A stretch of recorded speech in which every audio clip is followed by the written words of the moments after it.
Hey guys, it's Brandon, aka B.Rich Beauty, aka your beauty best friend. Happy Monday, y'all. I hope you had a great weekend. I know, I'm still in Charleston, so therefore, different background. But baby, we're going to talk about it. Sex and the City is getting a reboot and a revival on HBO.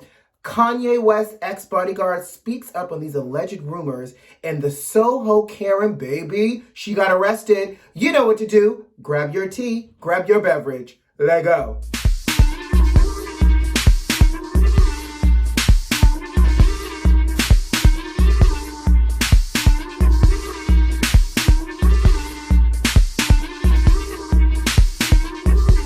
How was everybody's weekend? I hope you guys had a great weekend.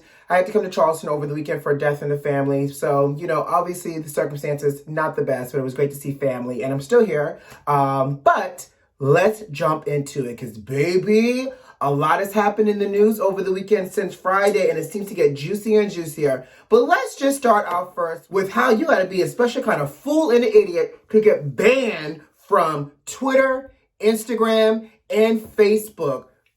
That's right. I know y'all saw it. We couldn't help but not see it. 45 Twitter account, his personal Twitter account, has been officially, permanently banned from Twitter. So much so that Mr. Petty Betty had to use the official White House POTUS Twitter account in order to do some tweets. And did y'all catch that Twitter also deleted his tweets from the POTUS account because they're saying that anybody that is banned cannot be posting on other people's Twitter's account, including the POTUS official Twitter account. Shady. Now, here's the question, because obviously I'm glad. I feel like him being banned from social media is 4 years too late, but I get it. He was a head of state. He had, a different level of protection as it relates to his comments that he posted. And obviously with last Wednesday's riots and terrorist attacks that, he incited, Twitter took a very strong stance by saying that the reason why they decided to ban his Twitter account is that his tweets can continue to possibly pose damage and liability and incite further violence with his mob, which I can kind of agree.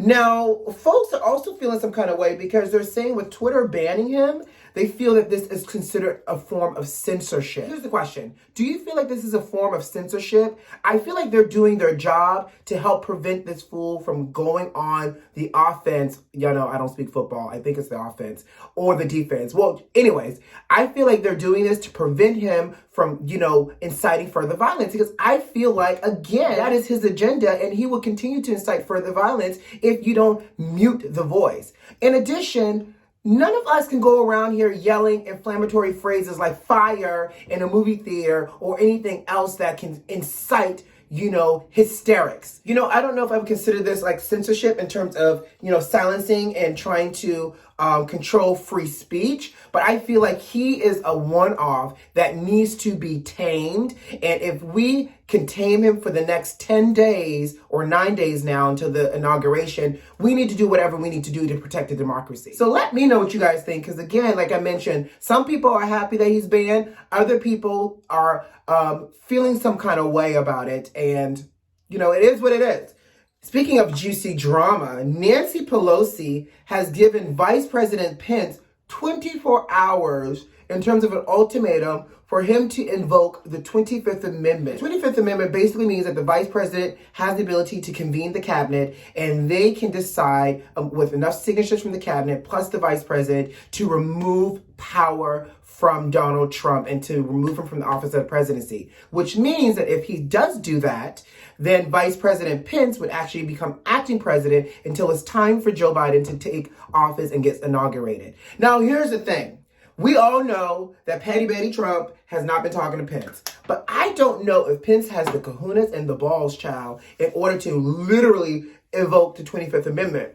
Not to mention, I think Pence really wants a political career in some capacity after this. And so I feel like he might feel that if he goes on the attack and trying to evoke the 25th Amendment, he may lose it. Now, here's the thing. Nancy said, you got 24 hours, sir, to offer up the 25th Amendment. If not, we're going to go ahead and file this resolution for articles of impeachment.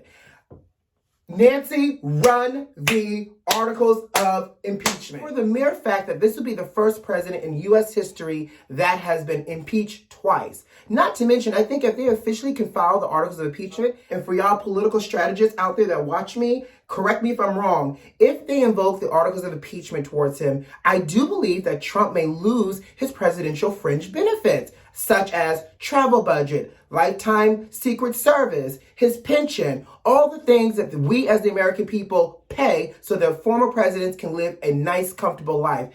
He don't deserve a nice, comfortable life. So if that means by y'all invoking the 25th Amendment, we can save some coinage and he does not get these luxuries of being a former president because he does not deserve it and nor is he presidential, I say run it. Listen, which congressman do I need to write to? What petition do I need to sign to support this articles of impeachment? Because I'm here for it. Specifically, what do you guys think is going to happen? Do you think Pence is going to do the 25th Amendment? Or do you feel like Nancy and the Dems are going to have to do the articles of impeachment? I'm curious. I can't wait to see what's going to happen. But Aunt Nancy is not playing. And by the way, can somebody check on Auntie Maxine? Where is she? She's been quiet through all of this. And I live for a good Auntie Maxine commentary and Auntie Nancy Pelosi. Nancy's giving me all types of great commentary. But where is Auntie Maxine, honey? I'm looking for my skin folk, okay? You know, I'm on the road, so I'm actually doing a little combination today. So I'm actually dropping in ProLongwear 24-hour concealer into the regimen just because I am trying to conceal here and that blemish just because I want something that's going to be a little bit more longer wearing and because I'm traveling back home today also. So you're seeing me use a different concealer than I normally would use because it's super long wearing. I love it and it's self-setting. I love the ProLongwear 24-hour concealer and I feel like I'm in between shades. I don't know if it's the lack of tan or what, but I'm having to be a little bit more of a mixologist these days. Anyways, let's move on. Who is a Sex and the City fan? Now, here's the thing. I'm going to be real with you, beauty besties. One of my childhood best friends is a huge Sex and the City fan. I remember us being in high school, and she would watch that show boots down. I will generously admit, without the judgment from the audience, that I have never seen Sex and the City in terms of episodes. I only saw the Sex and the City movies, part 1 and part 2. I know. Now, they are creating a reboot. Child, everybody getting a reboot these days. Why not give it to Sex and the City as well? Sex and the City is doing a reboot that will premiere on HBO Max called Just Like That. And apparently it's going to have Sarah Jessica Parker, Cynthia Nixon, and Kristen Davis returning as they navigate friendship in their 50s. So word on the street is Kim Catrell, who played Samantha, is not returning for this reboot and this revival. Now, I didn't watch it, but I always heard the rumors. I don't know what is going on, but apparently, word on the street is, I guess Kim Catrell didn't get along with the cast as the show progressed, because I remember when they did part 2 of the movie, she barely wanted to sign on for that. So apparently she says, I don't want to work, because have we seen Kim Catrell in anything? She's not on anybody's TV show right now. And apparently Mama wants to sit on her laurels and does not want to work because she passed up on this reboot. This franchise is really successful. And in my mind, if I could go back to a successful ride that is like easy like Sunday morning, I would take that job in a heartbeat. Now, she's not coming back. And I also want to see how they're going to write Kim Catrell out to make up for the fact that she's not coming back for the revival. Now, if they want to be real petty, baby, they will write her out by saying she died in a horrible bus accident. Now, let's move on. Oh, before we move on, apparently production is going to start in late spring for this. I'm assuming we'll probably get this at the end of 2021 or the beginning of 2022. If they know better, they should give us something in 2021. Now, let's move on. Speaking of television, Mariah Huq, or Huq, from Married to Medicine, has filed a lawsuit against Bravo and NBC, which is Bravo's parent company. Right. So Mariah has filed a discrimination lawsuit and also like intellectual property as well. So she seems to be joining the same type of bandwagon as Miss Nene Leakes, accusing Bravo of discriminating against her. Now, we talked about it throughout the summer, how Nene has said that, Bravo discriminated against black women and that it's harder for black women out here and they treat them different from their white counterparts. And now Mariah is echoing the same thing.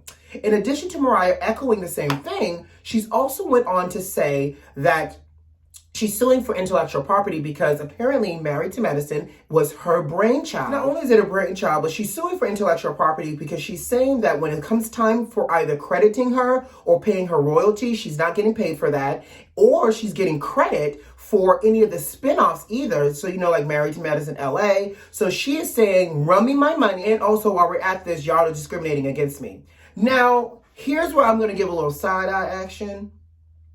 She did not get a letter for season 8. So is her retaliation in this lawsuit, for discrimination and for the lack of royalties being paid because she's a little in her purse because she did not get renewed for season 8?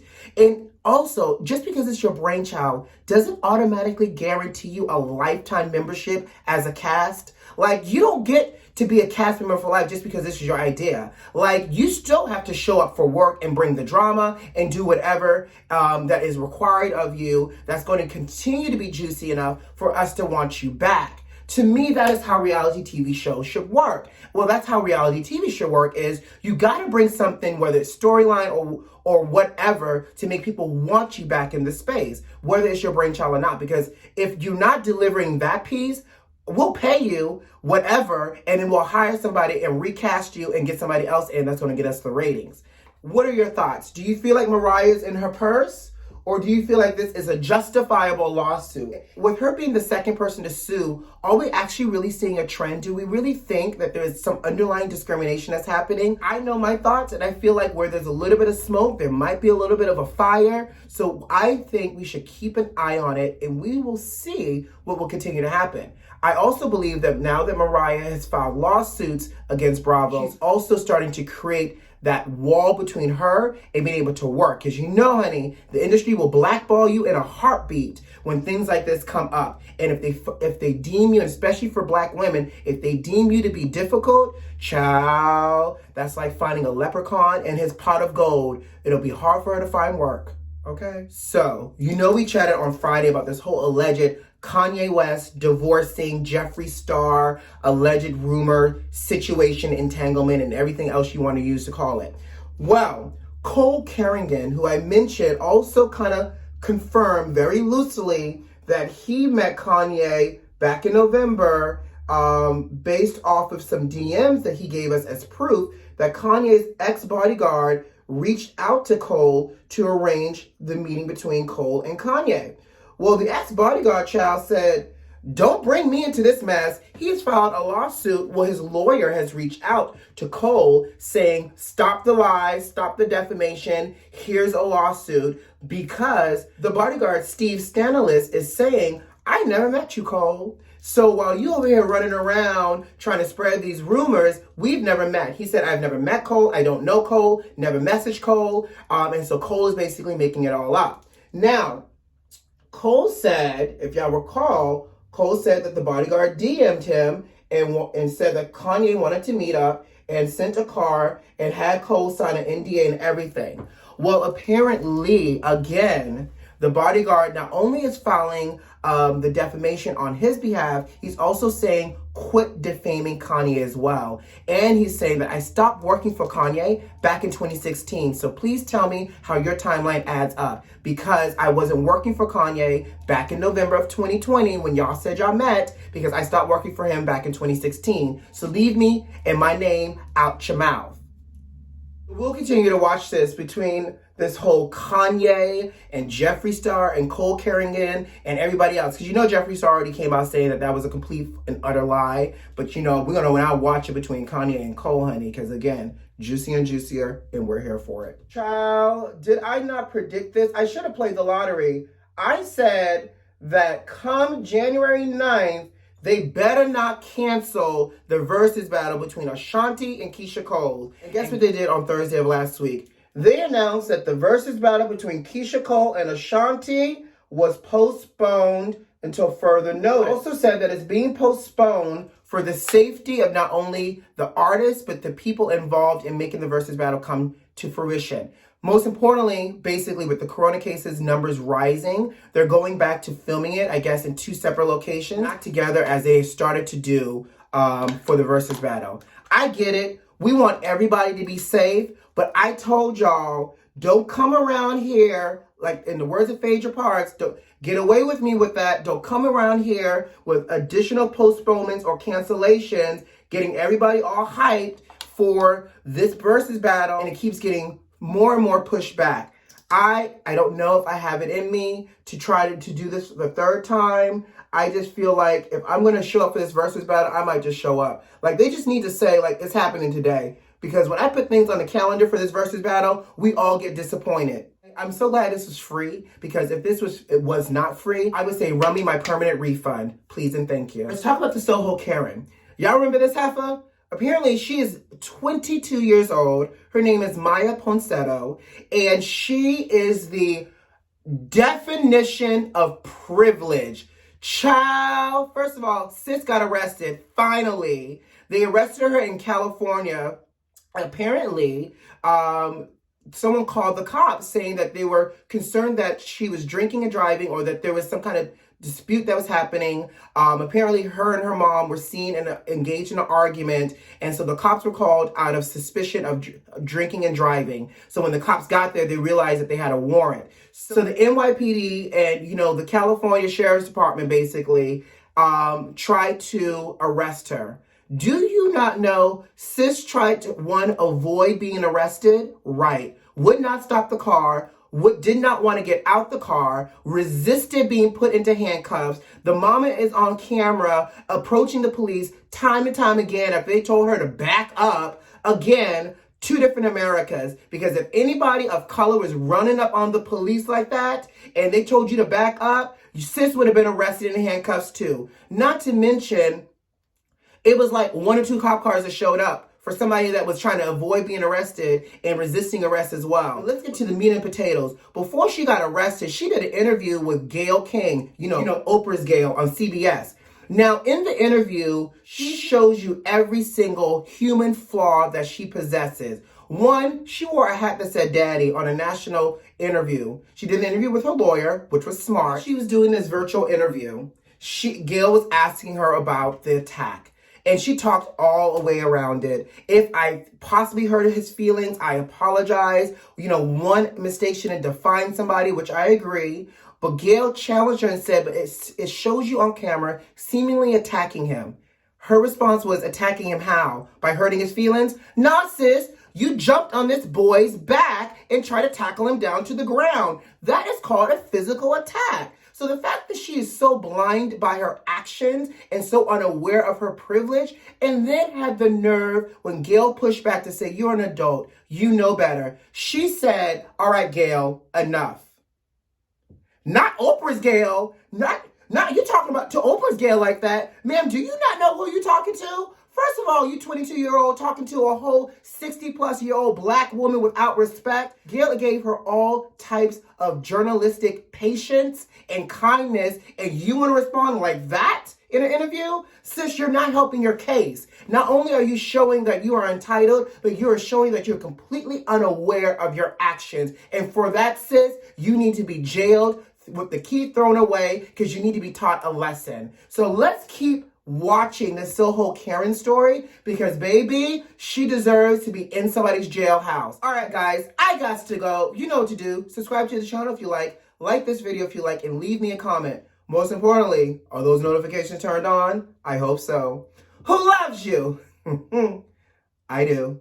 See you Wednesday. Bye.